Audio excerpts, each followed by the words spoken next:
Lalu bagaimanakah sesungguhnya aturan cuti bagi gubernur petahana yang akan ikut kembali dalam pertarungan pemilihan gubernur? Berikut informasinya.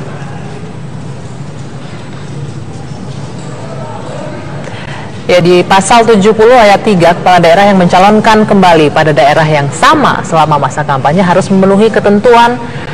Yang pertama, menjalani cuti di luar tanggungan negara, dan kemudian dilarang menggunakan fasilitas yang terkait dengan jabatannya.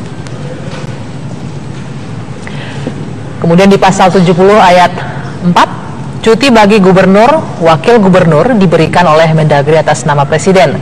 Sementara itu cuti bagi bupati, wakil bupati dan wali kota serta wakil wali kota diberikan oleh gubernur atas nama menteri. Di pasal 70 ayat 5, cuti yang diberikan wajib diberitahukan oleh gubernur, wakil gubernur ke KPU provinsi, dan cuti yang diberikan wajib diberitahukan oleh bupati, wakil bupati dan juga wali kota serta wakil wali kota ke KPU kabupaten kota.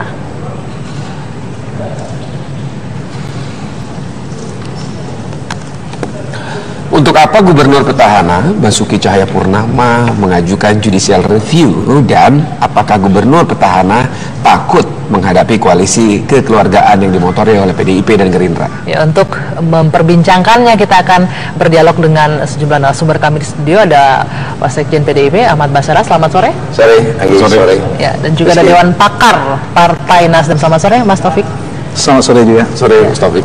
Ya, pertama saya ingin tanya ke Mas Taufik dulu, ini Ahok ini lagi-lagi menunjukkan inkonsistensi. Kalau masih ingat mungkin ini pendukungnya Pak Ahok ya, masih ingat mungkin disebutkan bahwa tidak akan memilih jalur partai untuk maju lewat independen, tapi ternyata last minute langsung ke partai. Nah, sekarang di awal 2012 ketika Gubernur Ahok maju sebagai calon penantang Pak Ahok, kalau kita ingat, menyatakan petahana wajib cuti, tapi sekarang malah menolak untuk cuti, bahkan ajukan judicial review.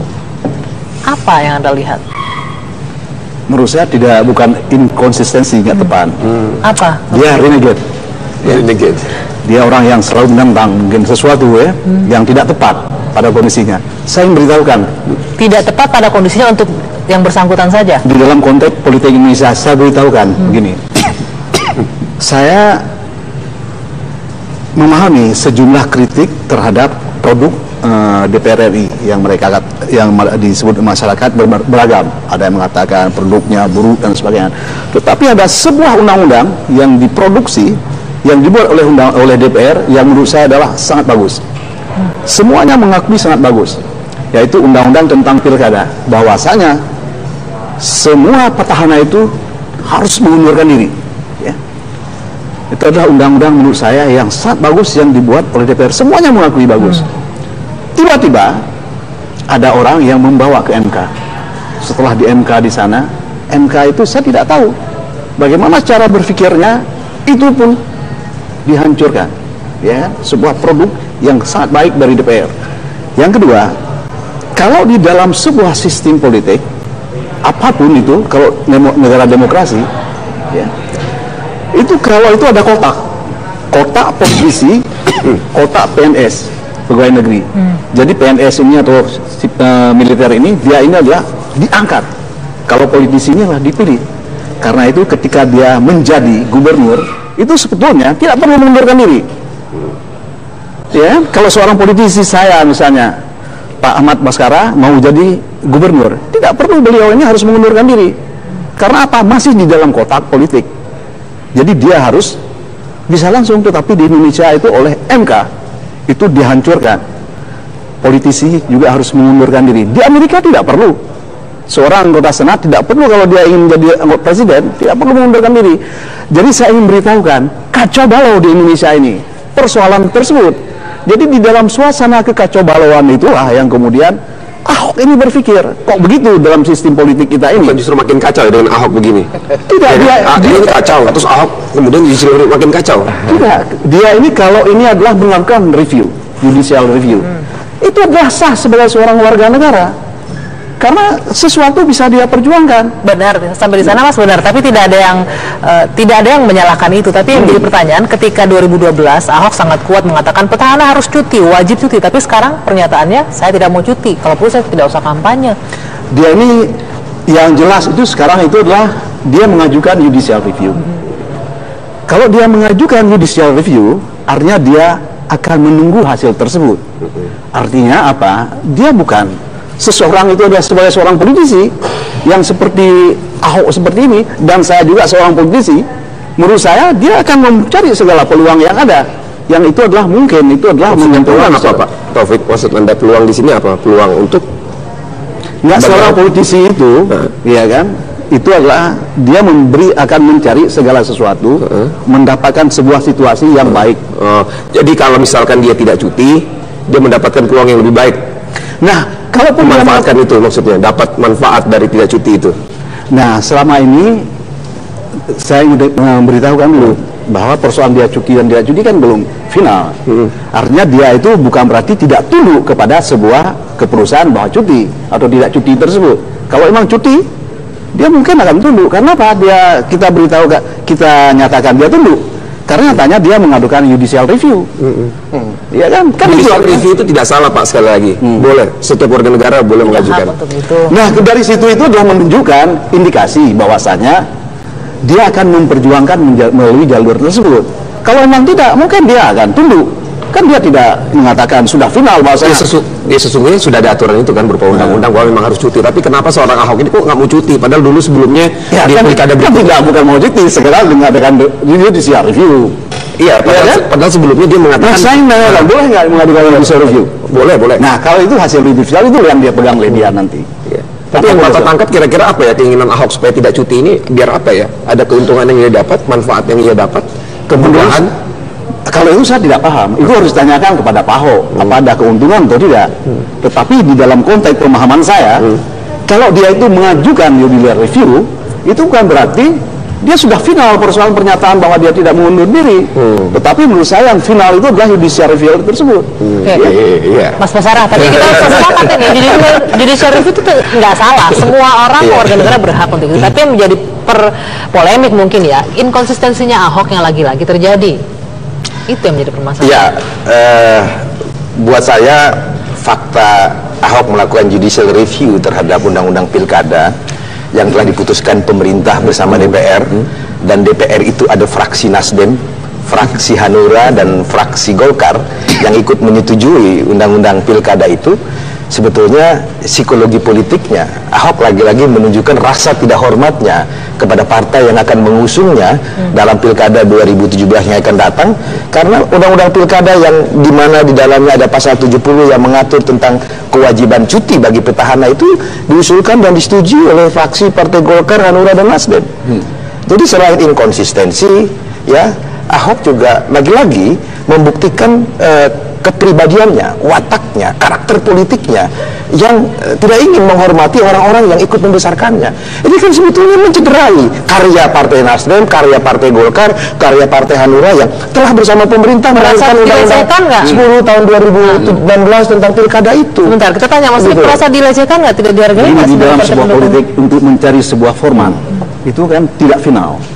Ketika kemudian sesuatu sudah terumuskan, lantas kita menganggap sudah final, belum. Jadi boleh, nggak masalah ya? Itu adalah ketika suatu ketika itu adalah suatu ketika akan bertemu, ada konvergensi nanti dari sikap daripada keputusan ataupun adalah peraturan yang dibuat oleh legislasi, kemudian orang-orang yang terlibat akan ada konvergensi itu. Jadi dalam konteks tidak menghormati partai-partai, orang-orang yang pernah membesarkan itu, dalam hal itu Ahok konsisten. Yang tidak menghormati, mulai dari Gerindra dulu, kemudian Golkar, PDI Perjuangan gitu kan, dia konsisten tidak menghormati.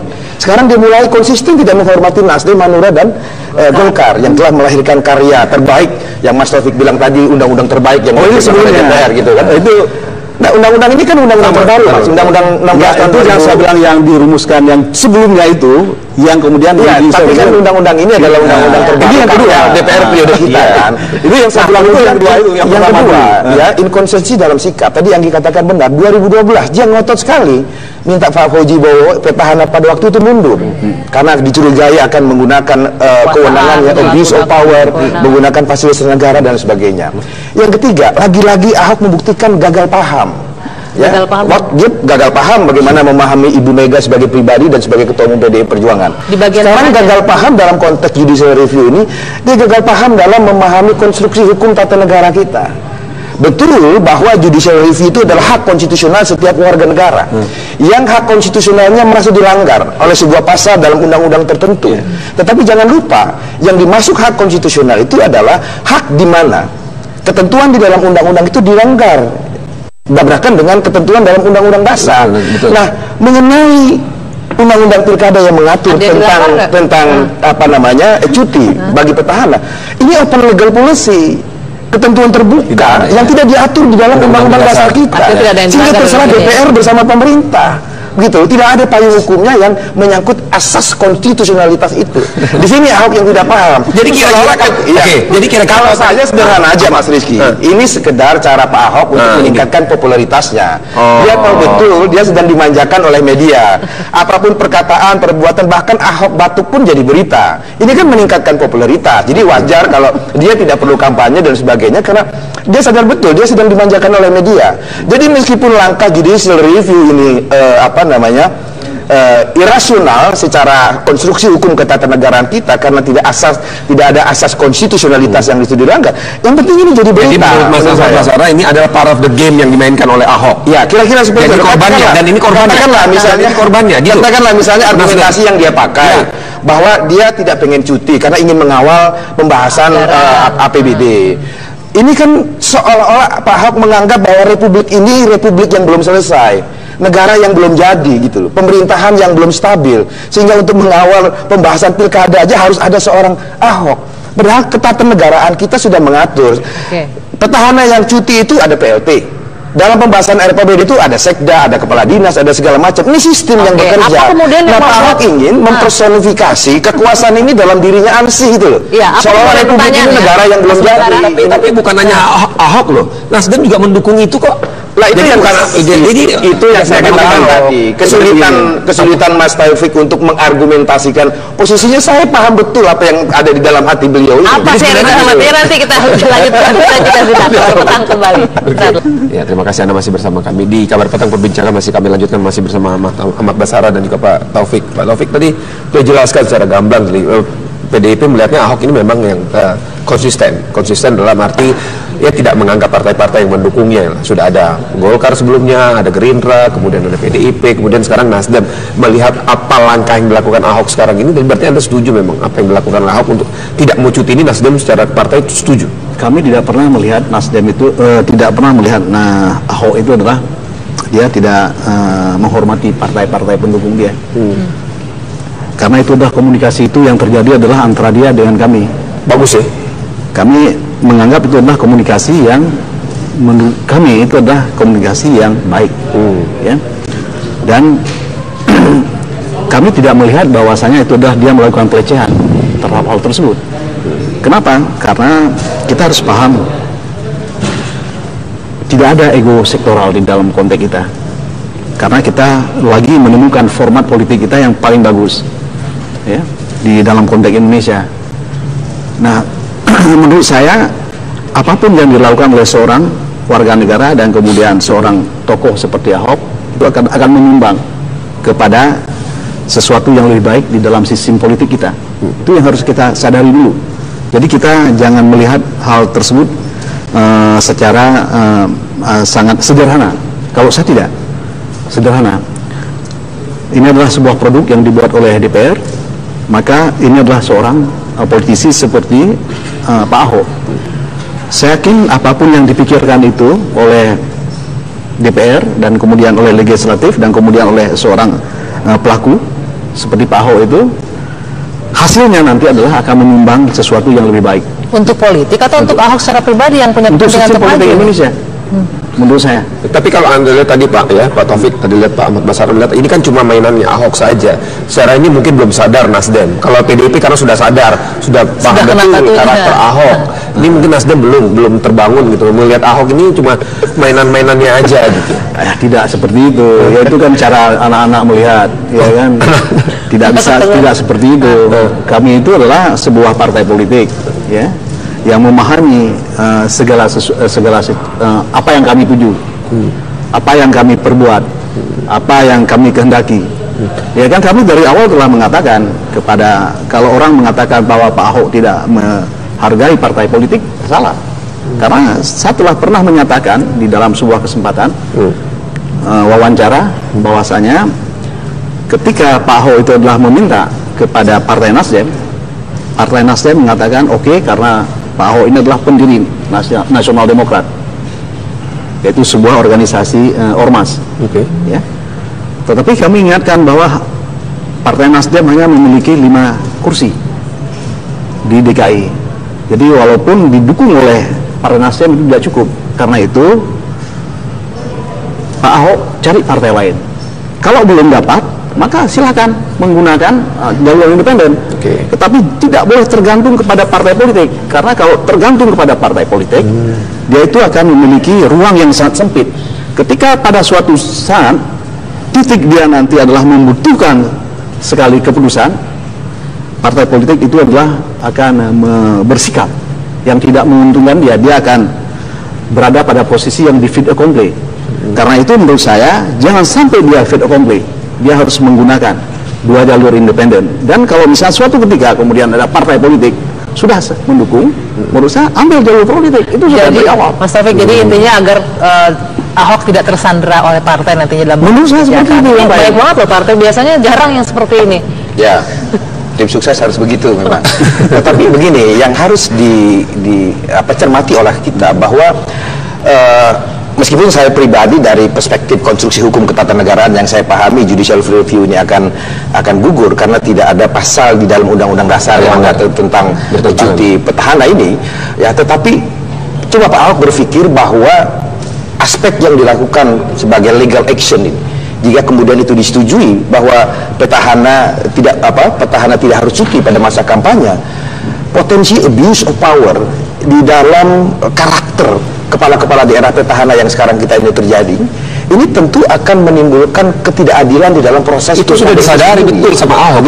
Karena kan kalau judicial review itu disetujui oleh atau dikabulkan oleh MK, maka dia berlaku nasional, bukan hanya DKI Jakarta. Anda bisa bayangkan asas kesetaraan dalam proses pilkada di seluruh wilayah negara kesatuan Republik Indonesia. 101 pilkada 2017 akan datang, di mana petahana memiliki segala fasilitas, segala pengaruh dan lain sebagainya. Itu akan berpotensi ini tentu unfair. Ini yang soal ini Pak, yang harus dipahami. Maksud saya, maksud logika berpikir ketika seorang petahana tidak cuti, itu tadi ada kesempatan atau peluang. Itu bukan berarti tidak ada presiden. Sebelumnya juga petahana tidak mengundurkan diri. Kan pengunduran itu adalah fenomena politik. Ahok memahami cuti ini sebagai hak, padahal ini kewajiban. Saya baca betul risalah rapat teman-teman di Komisi 2 ketika membahas itu. Tadinya malah harus berhenti dari jabatannya. Tapi kemudian karena berbagai pertimbangan pemerintahan yang harus berjalan sebagainya, sehingga kemudian komprominya cuti. Nah, kalau cuti pun ingin dihapuskan, ya ini kemudian apa? Motivasi politik di bawah itu semua. Jadi penyalahgunaan kewenangan. Itu paling tidak kalau itu adalah melakukan penyalahgunaan kekuasaan, itu adalah akan merugikan negara, akan merugikan politik. Menurut saya, kita lihat dulu, dan itu belum sampai ke sana. Kalau kita sudah mengatakan sudah melakukan abuse of power, menurut saya belum.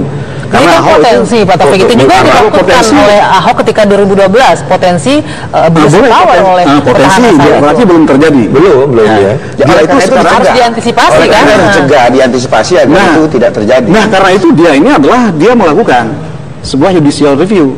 Nanti hasilnya itulah yang final menurut saya. Jadi bukan finalnya itu adalah dengan diskusi yang disampaikan oleh masyarakat. Betul. Tapi ini yang menjadi pertanyaan publik. Kalau memang sudah secara terlihat potensi itu ada, Pak. Kenapa harus seorang Ahok yang mengaku dirinya bersih, tidak main-main soal anggaran, soal uang dan segala macam? Tidak ada hubungan persoalan kalau dia tidak mau. Tapi ada potensi itu, Pak. Maksudnya kalaupun dia tidak mengundurkan diri kan bukan berarti dia kemudian akan melakukan misalnya seperti yang dilakukan oleh orang lain. Misalnya ada menggunakan fasilitasnya itu adalah untuk memenangkan diri, kan belum tentu seorang Ahok dia tidak ada memiliki potensi seperti itu. Kita harus melihat secara luas seperti ini. Dia ini adalah barangkali berpikir bahwa kalau dia ini adalah barangkali ini, saya tidak tahu, ya kan kita harus tanya kepada Pak Ahok. Karena ini adalah Jakarta dengan APBD yang sangat besar, ya kan? Oke, sampai di sana menarik yang dikatakan Mas Basara. Tidak hanya berdampak DKI, ini hanya seluruh Indonesia kan terdampak kalau ini. Beruntung kalau misalnya calon kepala daerah yang lain seperti Ahok misalnya seperti apa. Tapi kalau enggak, saya ingin katakan ada potensi besar makin besar di daerah-daerah lain. Di dalam konteks Pak Ahok ini, kalaupun dia tidak mengundurkan diri, belum tentu dia itu akan melakukan. Saya bukan tadi. Oke, kalau konteks menggunakan Ahok, kekuasaan itu tersebut, fasilitas itu adalah untuk kepentingan dia. Tetapi barangkali dia ingin mengamankan anggaran. Kalau tanpa dia itu akan teracak-acak kemana-mana. Barangkali. Pada bagian ini juga ironis lagi menurut saya, karena memang argumentasi yang dia pakai kenapa dia tidak ingin cuti karena ingin mengawal pembahasan RAPBD dengan DPRD DKI Jakarta untuk mengamankan anggaran. Dalam kasus yang berbeda, anggaran yang sekarang existing menjadi APBD Provinsi DKI Jakarta itu tidak diserap anggarannya sampai Presiden harus menegur Provinsi DKI Jakarta adalah provinsi teratas yang tidak menggunakan anggaran yang telah diketuk untuk kesejahteraan rakyat. Atau mungkin karena itu lalu sisi yang lain dia mengatakan dia ingin rapat, tidak cuti karena ingin rapat mengamankan anggaran. Ini kan paradoksal menurut saya. Ini ya bertentangan antara niat dengan perbuatan. Jadi niatnya ingin mengamankan anggaran, tapi fakta yang sudah ada pada kenyataannya anggaran yang ada ini nggak digunakan gitu. Itu bukan anggaran untuk rakyat, Pak Taufik. Kasihan rakyat Jakarta loh. Hanya 40% penyerapan anggaran sampai Pak Presiden karena negor Pak Ahok kemarin. Rakyat Jakarta mengerti ada Ahok ini. Kalau tidak, dia tidak demikian besar dukungannya dari masyarakat. Bahwa Pak Ahok ini, ya, tapi di balik pernyataan dia itu adalah memiliki sikap yang konsisten, itu adalah untuk sesuatu yang lebih baik kepada masyarakat. Dia konsisten dalam hal itu. Jadi orang kalau mengatakan dia tidak konsisten, dia tidak benar. Kalau tidak konsisten, ini saya beritahukan, ya kan? Masyarakat itu wisdom. Jadi dia melihat itu seseorang itu dengan nuraninya. Kalau seseorang adalah tidak konsisten, masyarakat tidak akan mendukung. Saya beritahukan sekarang, Ahok itu sampai sekarang adalah salah seorang calon gubernur DKI Jakarta yang paling besar dukungannya. Itu jangan kita abaikan tentang nurani dan hati dan masyarakat melihat seseorang. Jadi kalau orang mengatakan bahwa dia konsisten itu adalah perspektif elit. Dia seperti ya konsisten di satu hal, inkonsisten di hal yang lain. Gitu. Ya itu harus sampai untuk memahami itu. Ahok sangat konsisten untuk mempercayai bahwa dirinya paling benar dan orang lain itu tidak bisa dipercaya. Kan logika bahwa dia ingin mengawal rapat APBD tentang anggaran itu karena dia tidak percaya dengan PLT yang akan ditunjuk oleh menteri. Begitu kan? Harus dia tidak percaya dengan sekda yang akan ikut mengawal itu, dia tidak percaya dengan kepala dinas. Karena logikanya menjadi seperti itu.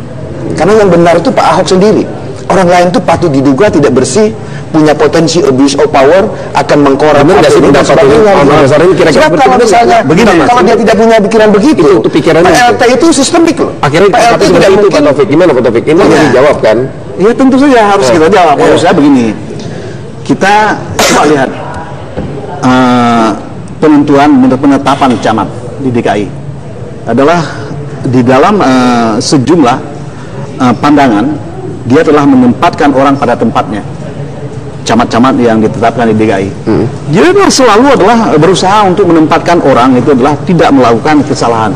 Dan apabila ada curigai sedikit itu melakukan kesalahan, dia akan segera. Ya, artinya apa hubungannya Pak dengan dia tidak cuti? Harusnya orang-orangnya sudah dia percaya kan selama ini. Nah sekarang ini kan belum.